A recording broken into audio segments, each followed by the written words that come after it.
Kingdom Show. Live with play-by-play voice of the Chiefs, Mitch Holtis. It's brought to you by Midwest Ford Dealers. Visit Ford at your MidwestFordDealers.com. You're listening to exclusive coverage of Chiefs football.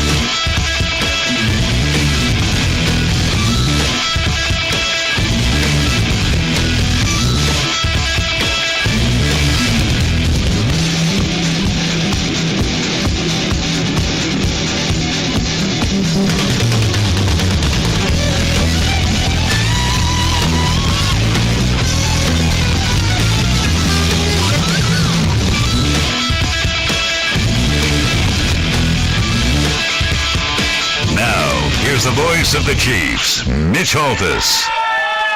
And good evening, everybody. And welcome. The doors of the Chiefs Kingdom are open. We are at Dave & Buster's on our Midwest Ford Dealers Chiefs Kingdom show. Dave & Buster's here in the Legends, one of our favorite locations. The manager, Greg Jackson, a big supporter of the Kingdom, and great for our fans. We have a gigantic crowd here tonight. Just in, the Kansas City Chiefs are 4-0. Just saying.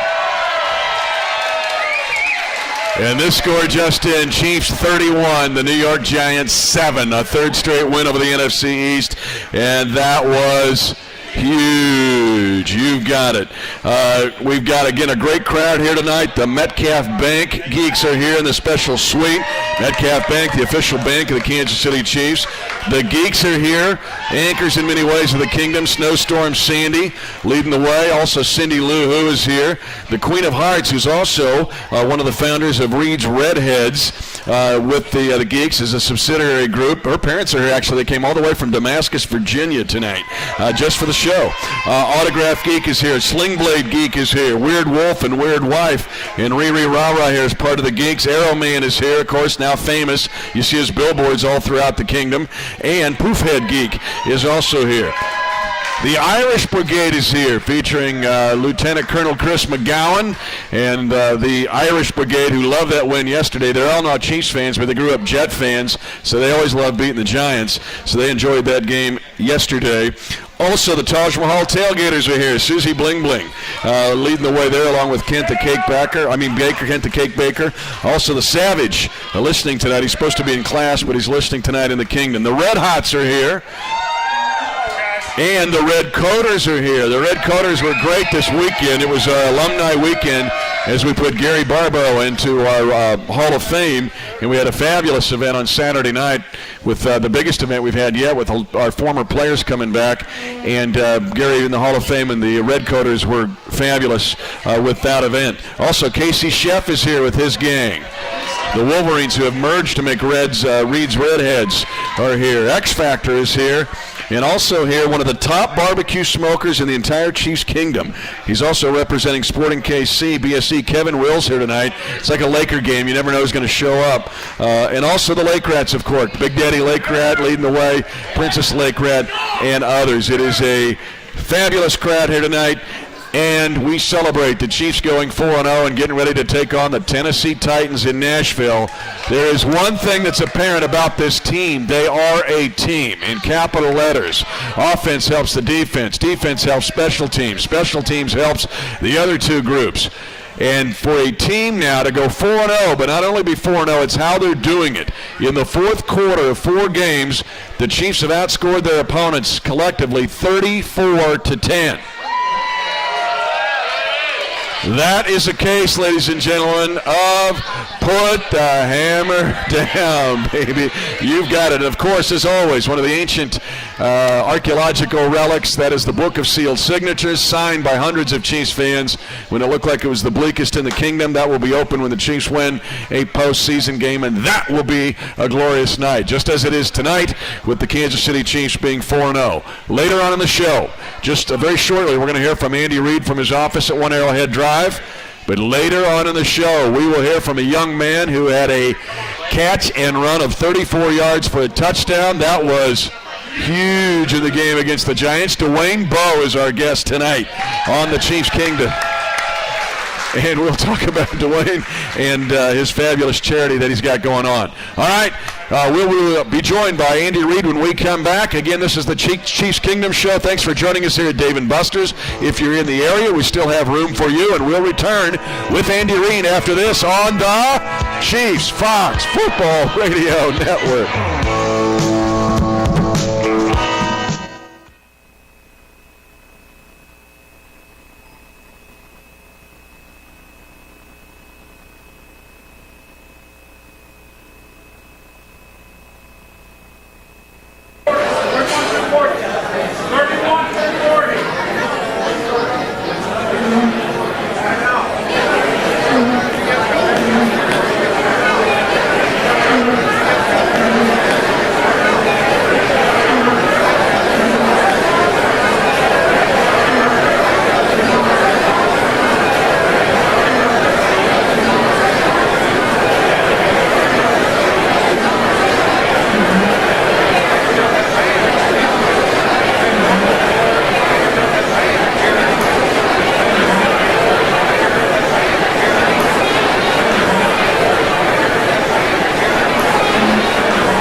It's Sean McGrath, fear the beard. It's his first NFL touchdown.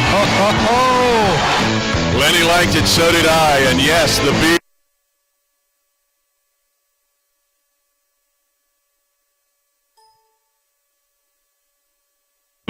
And now, ladies and gentlemen, again, we're at Dave & Buster's in the Legends on our Midwest Ford Dealers Chiefs Kingdom show with a mammoth crowd here tonight. But we got room for it. If you're in the area and want to come join us, Dwayne Bowe is here signing autographs until he comes onto the show here in just a little bit. Also, noteworthy people keep showing up. Brad G is here from the Chiefs PR department, and Caitlin as well. So you just never know what stars will stumble into the show. Speaking of stars, ladies and gentlemen, give a big red welcome to the head coach of the Kansas City Chiefs. Welcome, Andy Reid.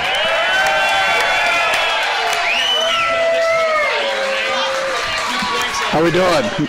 This crew is ready, and they've already kind of flipped the switch. The geeks are here, and they're going to the game in Nashville.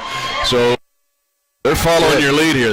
They've celebrated enough. They're getting ready to go 5-0. So let's take a look back, Andy, yesterday in the win over the New York Giants. And first of all, I just want to ask you, it seemed like your guys handled the situation.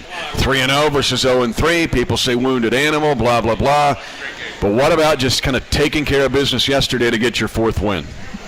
Well, that's what the guys did. They did it all week, Mitch. They just blanked out all of that stuff and kind of controlled what they could control, and that was practicing hard and getting ready to play against a good New York Giant football team that we know will get their game on track here in the next few weeks. So that we just wanted to make sure it wasn't this last week. Well, how much growth is that then? I don't want to say maturity, but just learning to be a pro to handle that situation, to be able to ignore all of that numbers talk and stay on task? Well, it's easy. I mean, we've got good leadership on this team. You got one of them, and one of the best ones, sitting right there with you signing autographs. So, you got enough Dwayne Bows and those type of people on your team, then you don't worry about all that. You just focus in on what you need to do and get it done. Let's start with your defense, and you faced Eli Manning for almost a decade in the same division, a guy that's got 2 Super Bowl trophies, only one of 12 humans in the history of civilization to win 2 Super Bowls. You hold him in that offense to 1 of 14 on third down. That was huge. 5 straight 3-and-outs. That was one of the more prominent and deliberate stats that come out of that game, is that when you hold your opponent to that few first downs and third down conversions, then you normally will have some success. And our defense, I thought, just played outstanding. Bob Sutton and his staff did a tremendous job of putting a great game plan together, and then you can start naming the names, but they were all flying around, and they flew around together as 11 wild men, and they played great. And I want to ask you about, we heard McGrath later, but I'm going to get to, I want to ask you about the waiver 7. I'm getting ready to call them the Magnificent 7, like the old movie with the famous song. But guys you picked up on that Sunday after the cut down to 53, and we heard from McGrath, but I ask you about Marcus Cooper, because it looks like you made a big adjustment in that game, and how much did Coop help that adjustment in shutting the Giants down? Well, first of all, it's a tribute to Dorsey and his staff. I mean, John's done a great job of bringing players in, and those 7 that came in at that particular time have contributed. Cooper being one of them. McGrath, you can't say enough about the things that he's done. Coop is just beginning his start here, so he came in and against a good wide receiving crew, and I really thought he stepped up and challenged them like crazy. So I was proud of the way he played. How much do you ask of your corners? You play a lot of press. Many times there's not a guy over the top, and so those guys are out there like fighter pilots. What about the skill and maturity it takes to play out there? Well, you've got to bring your best every snap, and so you're not playing off coverage. You're not reading through the quarterback. You're reading through that man over you, and it's you versus him. And at the end of the day, that's going to be how you're graded. So it's not easy, and you've got to have the right mindset, and you've got to come in and you've got to be ready to go. And our guys have done that. And I'm going to just one more question with these Magnificent 7 guys, or the waiver 7. But I saw Chad Hall on that punt return make a block for Dexter McCluster. Also, Parker, who had the sack strip fumble recovery against Dallas, made a big block on the punt return. Then Moses and JMJ. I mean, these guys are all contributing right away. And what about their upside and growth and how much they can develop into this program as the weeks, days, years go on? Right. Well, Chad did get some play time at the wide receiver spot, so he had some last week, and I know he can get in there and play there. And the other guys you named, I mean, they too can also play in the game. I mean, they just haven't had much of an opportunity there, but we've got a lot of confidence in those guys in case they need to be in there and playing. Well, great job to you and your coaching staff to integrate those guys almost instantly. It's one of the more amazing things I've seen. Now, I want to ask you, Andy, as I watch the tape this afternoon, and when I do the play-by-play, I have to follow the football, so I don't get to watch the line play. How encouraged were you yesterday with the offensive line? Because the Giants I saw 8 in the box. I saw delayed blitzes against the pass and the run. They were doing TT twists and TE twists. How much did your offensive line move forward yesterday in that win? Well, listen, Mitch, I thought they were strong in the pass game. Early in the run game, we were banging our head up against the wall there a little bit, but we came back in the third and fourth quarter and did a pretty good job. We sorted some things out. It's a tribute to Andy and EB for working together as coaches, and then figuring out the issues that were taking place, and then the players fixing any problems that might have happened or changing blocking assignments. They did a great job of adjusting and really put together a nice run game as the game went on. And a lot of the chatter about that game and a lot of things to talk about, but the fact that those guys, you really didn't give up a sack. The muffed snap went down as a sack, but I mean, this is Jason Pierre-Paul and these, I mean, the Talk and Kiwanuka. These are guys you faced for years and years. It was encouraging to see your offensive line start to maybe get a little rhythm and communication and handle all those stunts and blitzes.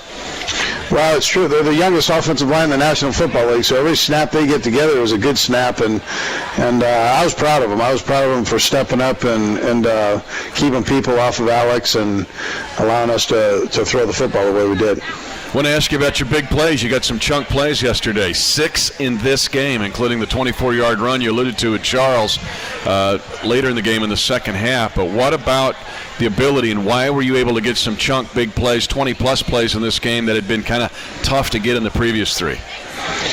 Well, listen, it starts up front. I mean, you said it, and then guys made plays down the field when given the opportunity, and then Jamal, I mean, what do you say about him? He can catch the football. You can move him out. He can catch out of the backfield. He can be a wide receiver. He runs the football. He kind of does everything there. And Dwayne Bowe was on fire. I mean, all the guys had. Deuce was he played unbelievable. Dex brought it on those third downs like a wild man. A nice long shot on a deep crossing route and in the third quarter there, and guys made plays. That was a beautiful thing. It was exciting to see, and yet how much upside is there? It's like you've got a whole bunch of your playbook you still got to put out there, and the room for improvement going in with the offense. Actually, all 3 phases going into the Tennessee game. We got a ton of room to improve everywhere in all 3 phases: special teams, offense, defense. We've got plenty of room to improve, plenty of things to work on. I think the players will be the first one to tell you that. So and we're going to keep doing that. We're going to keep working like redheads. So that's how it's going to go. Well, you got your Reed's Redhead group here cheering for you tonight. So you got to go see these guys. They're losing control. I heard they're a little crazy, almost as crazy as you. Well, yeah, kind of. See? Yeah. See? Now I'm speechless. You're trying to tell them you're just an old farm boy, and I know better than that, huh? I'm very docile. Voice of the Kansas City Chiefs, baby. I'm very laid back, very soft-spoken. And now I'm taken back here. Okay. Anyway, let's move into the injury situation. I want to start with the guys that missed yesterday that key to get back. Brandon Flowers, Fasano, Kelsey, Allen. What about the chance of getting those guys back to go to Nashville? Well, listen, they're all working hard to get back, and we've got to see come Wednesday how things are working out. But they've all made progress. It's not that they don't want to be out there. It's just a matter of if they can physically make it, they'll be there. So we had some guys that really pushed through, the Lewises and Colquitt. I mean, these guys pushed through that game, and McGrath.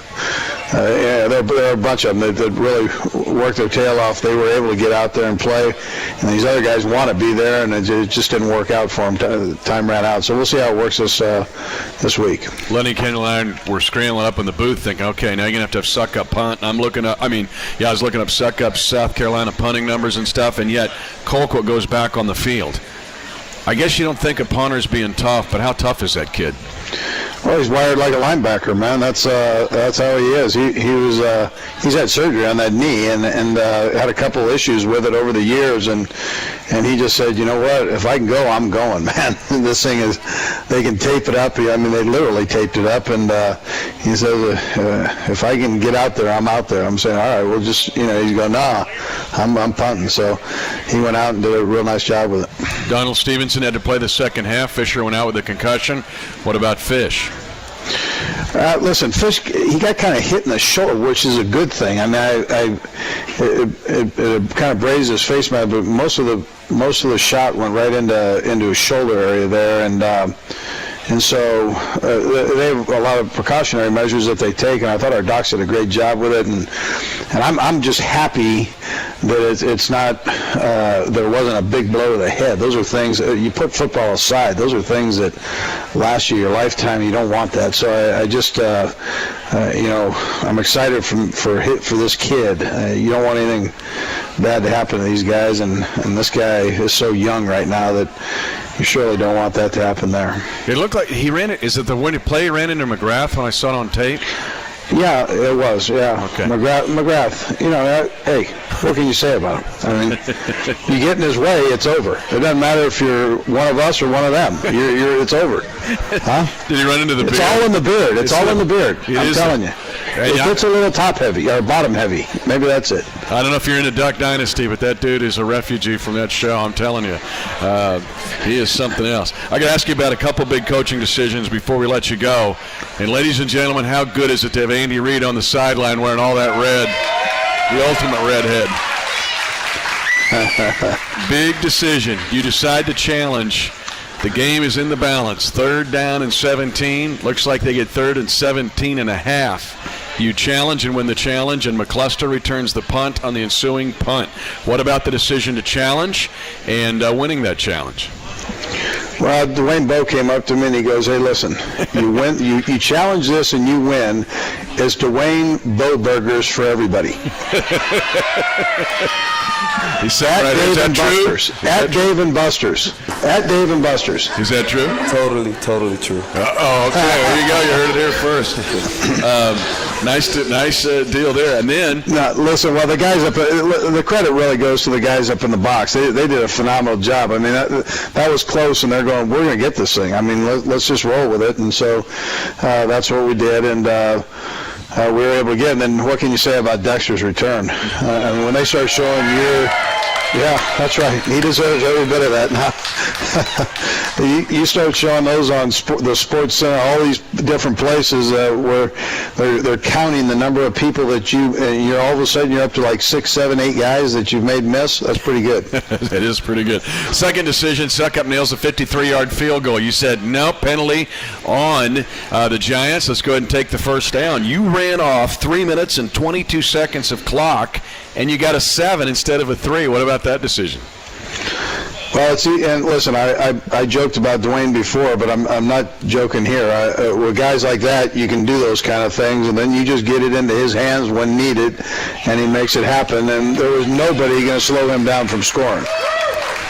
Well, it was a fabulous win. I know Tennessee's going to be tough. We'll talk about them as we start tomorrow and chat with them. But, Andy, thanks for being with us tonight. Again, a fabulous crowd. Send him into the night. He's got work to do at One Arrowhead Drive. Thanks, Coach. Appreciate it. All right, Mitch. Thank you. All right. Again, Andy Reid, head coach of the Kansas City Chiefs. When we come back, number 82 is in the kingdom. Dwayne Bowe will be with us at Dave & Buster's on our Midwest Ford Dealers Chiefs Kingdom show. After these important messages, you're listening to exclusive coverage of Chiefs football.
Absolutely.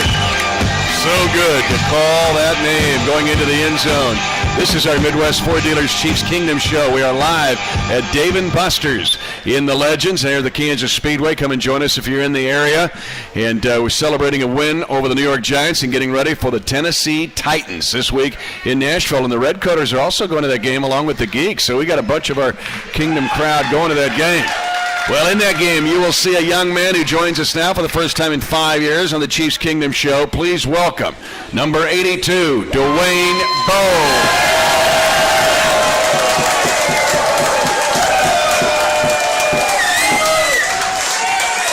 It is good to see you, my friend. It's always a pleasure to hang with you, Mitch. And this show now is on television, so you'll see that tomorrow night on Time Warner Cable. You stole my shirt. This is a shirt I gave you. The stars are representing what our record is going to be next week. Count the stars. I said 1, 2, 3, 4, 5 stars. I like it. 5-0. I like the way it's all poetry. Yes, let me ask you, because other than Colquitt and Derek Johnson and Tamba, you have a unique perspective in that locker room because you've been on this team since 2007 and you have seen, like I have, everything. Let's talk about this team, Andy Reid, and what's going on in that locker room and with this team. It's not only just a team, it's a family. Coach Reid, the organization, John Dorsey, those guys want us to be more family oriented. We do everything together, eat, sleep, play, and that's what we needed, from being in the past, it wasn't family oriented, and now guys are just bought in, and guys are scratching each other's backs, crawling, just doing whatever it takes to win to make Big Red happy, because he put so much into it during the week to prepare us to go out there and make this town excited, and that's what we go out there and do. We done been through it all, and we reaping what we sowed from the past years of just excellent and trying to stay healthy and just trying to stay undefeated. You are undefeated, as we all are at 4-0. I've mentioned this, but coming from a player's perspective, and Derek talked about it a little bit last week, DJ had it, and Alex 2 weeks ago, but the team thing, I see offensive guys helping defensive guys. That doesn't always happen in football. What about this, everybody helping everybody? I don't know, man. It's a bond that we got, that we form from training camp. Out there every day with the fans, Mama, Dad, everybody out there cheering us on in that hot sun, just showing their support, and that's the least we can do is play together as a team to show this town, show this state, for all the stuff we've been through over the years, that we're here to stay and we're here to make this town proud. And we appreciate every fan, every cheer, every scream, every tailgater, every drunk person in the stands. We appreciate every single one of you guys from the bottom of my heart. And don't you stop cheering for us, because we're doing this for you guys. No question. And I think suffice it to say, Arrowhead is back. Arrowhead is back. And yesterday, you knocking out that 34-yard touchdown from Alex Smith in the fourth quarter, that was time to put the hammer down. That's called a hammer, going right to the end zone. A little salsa dance. Was that for Cruz or what? I couldn't think of what to do, but Cruz is a phenomenal athlete. And off season, we hung out a little bit, got to know him, and he's a good dude. And I was just keeping him relevant. Once I seen Dex do it, I figured we would have some fun out there and just do a little dance show, Dancing with the Stars. What I really got, I see it. I see the stars on that shirt you borrowed from me. But Chiefs got to do it twice on that instance, and they only got to do it once. But I'm going to give you a compliment here, but I want to ask you about, because the whole team concept is carried over to the offense. Philadelphia game, Avery got a bunch of yards, but a lot of it was due to downfield blocking. Nobody wants to see number 82 coming at them, either a run or a pass, in blocking. You have been awesome at it. Tell us about the skill and the pride you take in that, because it's not a stat play for you. It's not. It's a team play. It's a team play, and it's all about determination and what you want your goals to be. And I want to be an all-around great football player, not only catching the ball, scoring a touchdown, but it's helping my team score by any means. And me blocking downfield, I got to give a credit to the offensive lineman for even holding up to give Alex time to find those guys running free. And it's just something I always had. I was always big and physical, and I wanted to always put my press on a defender, and that's the respect I gained over the years. And I love the dirty work, and I love what it's doing right now. We're winning, and if that's what I got to do, that's what I got to do. And it is absolutely outstanding. And that's where kind of reality football takes over for fantasy football. And if you ever DVR a game, go back and look at it. Sometimes it's off the screen, you don't see it. But when I watch these tapes, I see you 15, 20 yards down the field crushing some dude, and it allows either Jamal or somebody else. So as a threat as a receiver and as a threat as a blocker, I don't think people give you enough accolades for that. And, I don't mind to get the credit as long as that column to the left has a W on the end of it. That's what all matters, I've been in this league, it's going on 7 years, and, we've been through some things here on the losing side. So, statistically, with fantasy, everybody wants me to score points and stuff like that, but I would rather win games more than score points as an individual. And it shows in the way you play. Now, before we go to break, I want to ask you about this wide receiving core. Kind of a unique group. You got Avery. There's all sizes and shapes. What about your room and about David Culley, your coach? Oh, man, David, DC, great guy, man. Great guy, straightforward. He stays on us about I can't even imagine. I can't even put it in words on how of a father figure he is.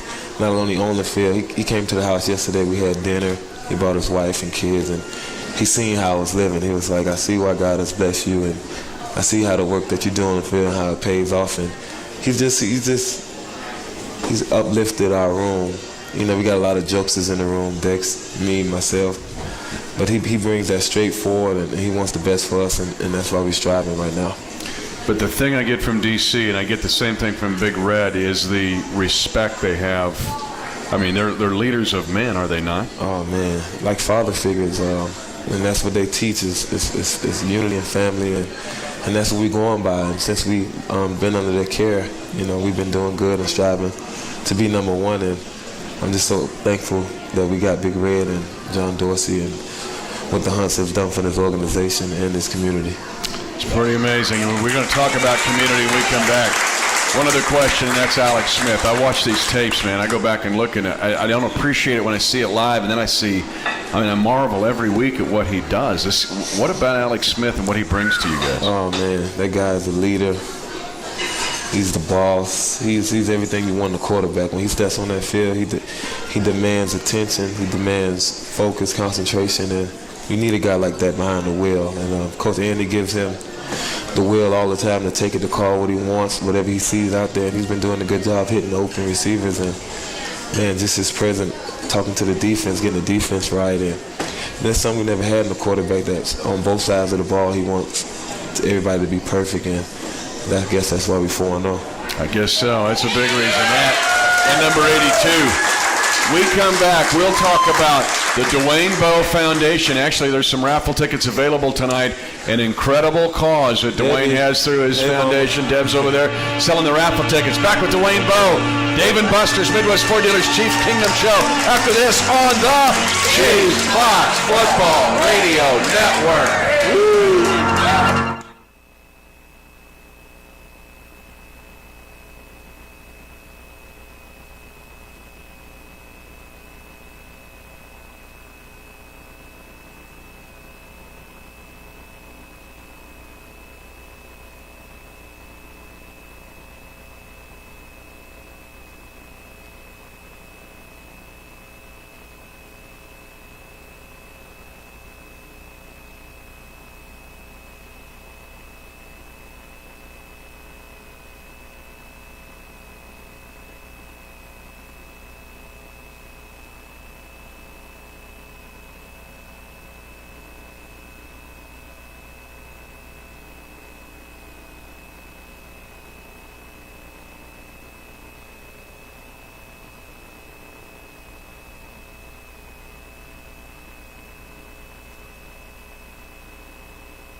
the tail of Wegman. 1:07 to go in the game. Pass to the near side. Ball comes back to the ball. Touchdown, Kansas City. Yeah, we pulled that one out of the pass. Welcome back to our Midwest Ford Dealers Chiefs Kingdom Show. Heck yeah, 4-0 Kansas City Chiefs getting ready to go to Nashville to take on the Tennessee Titans, a team that is 3-1, impressive yesterday over the New York Jets. And with us, our special guest tonight, number 82, Dwayne Bowe, the leading wide receiver in catches in Kansas City Chiefs history. Just saying. I'm just putting it out. Now let's pick up, before we get into Dwayne's charity, let's pick up our Time Warner Cable turning point play of the game. The game was hanging in the balance. That was like two boxers yesterday, kind of feeling each other out until the big play turned it. He comes to the near side at the 20, burst across the 25, cuts it back right across the 35, center of the field and midfield. One man is chasing him. McCluster up the right hash. 20, 15, 10, 5, touchdown, Kansas City. What a challenge by Andy Reid. What a return. 87 yards. A touchdown for the Chiefs. Dexter McCluster. 89 yards. Now, I don't get to play Xbox much, but I do like to play it. I'll play a little college football. That thing was straight from Xbox. BBYY, XBYXXYAA. Yeah. He was something else on that. The joystick part too, man. I tell you, he's electrifying, like he called himself, an OW, offensive weapon, and that's what he is, man. He's little, but that kid got a heart of a lion, man, and the way he plays this game is just ridiculous, you know. And the fuel that Andy Reid puts in him, it's going to be something special for years to come. It is. I saw him yesterday in offense also be big. All right, again, Dwayne Bowe with us tonight in our Midwest Ford Dealers Chiefs Kingdom Show at Dave and Buster's at the Legends. And again, for the Chiefs being 4-0, that is... You got it. Now, let's talk about something else that's huge. That's the Dwayne Bowe Foundation. Yes, it you is. have really got it going on. Tell us about this latest initiative, because it's very exciting. My foundation is based on grandparents raising grandchildren. It's a lot that goes on. I mean, without being said, I was raised by my grandmother, and I think she did an excellent job. And just to see her struggle and the stuff that she went through, I just want to thank all the grandparents that's out there doing it now, knowing how hard it is. So that's something deeply in my heart. So I came up with the Dwayne Bowe Grandparents Raising Grandchildren. You can check it out at dv82.org. And it's basically funding grandparents and helping them come up with a way to make life better for their grandchildren. And that's something I stand on, and that's something that's closely to my heart. I'm going to push it as far as I can. One of the highlights of the history of this show was the night your grandma was here and on the show. That lady's... She's special. A saint. And she will be down here in December, so you guys... We're going to bring her to the show. I'm going to bring her to the show. We'll do one in December. We'll do one in December. Okay, we'll bring her back for everybody to see. She's more than a celebrity than me in Miami. She's a big-time celebrity. But you also said you probably owe your life to her. I mean, I owe every breath, every dollar I make, everything to her, because she sacrificed so much for me and my brothers, and I just don't want to see a grandparent go through that if I can help. And if they do, I just want to thank them and tell them that God will bless them also. Let's stop right here. I want to ask you about this, because we're in 7 states tonight, over 70 stations carrying this show. And this, I want to say phenomenon, or it is not just Miami. It is not just New York. Rural areas. This has been a big part now of the rural areas. I've seen it in, whether it's rural Kansas or Missouri, Nebraska, or the inner city. There are more grandparents now raising children than ever before. Is that what you found out in your research? No, actually, I actually didn't know that. I was pushing that just off of me, but that's crazy. I bet the number is very, very high, and more than ever. More than ever. That's crazy. Yeah. So I'm just happy to bring awareness to it and try to help that cause, because you know, the grandkids are the future. You know, look at me. Nobody thought, you know, a 2-year-old, you know, being raised by my grandma would grow up and be, you know, the show and what I did for this community and for this team. I want the same opportunity for those kids out there that's being raised by their grandparents. But she's giving you life. Deb, again, is walking around tonight selling raffle tickets. Tell us about the raffle and what's going on to raise money for your foundation. I'm selling a Charger, my first car I bought when I got into the NFL. Very clean, red and yellow. It's really, really nice. But you can't drive it now. And I'm raffling off by selling raffle tickets. They're $10. You can go on dvo82.org and apply there. But I'm raising money to give back and just make it easy on grandparents in the community in Kansas City. It's a great, great cause. I mean, and one that touches a lot of communities. Now, I don't know, let's just ask the fans. I think we're close to the Speedway. Maybe later on I can just take it a spin around the Speedway track. Why not? I just to break it in a little. Just to break it in. Just touch it off. When we come back, we'll close things out and ask him about the Tennessee Titans. But ladies and gentlemen, give another big cheer for Dwayne Bowe here on our Chiefs Kingdom show, brought to you by your Midwest Ford dealers with Dave & Buster's. Huge crowd, one of the biggest in Chiefs history. We'll be back after this. You're listening to exclusive coverage of Chiefs football.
motion, quick pass, slant, it's caught by Bowe at the 30-yard line. At the 20, sprints into the secondary, 10, 5, touchdown, Kansas City, a power slant throw to Dwayne Bowe. He just ran right by the Colts secondary, a 41-yard slant pattern to Bowe for the touchdown.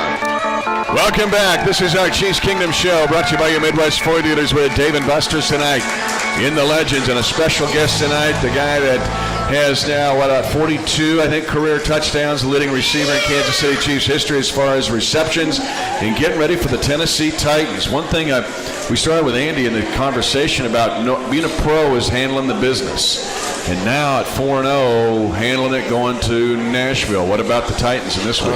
The Titans, they're a great team.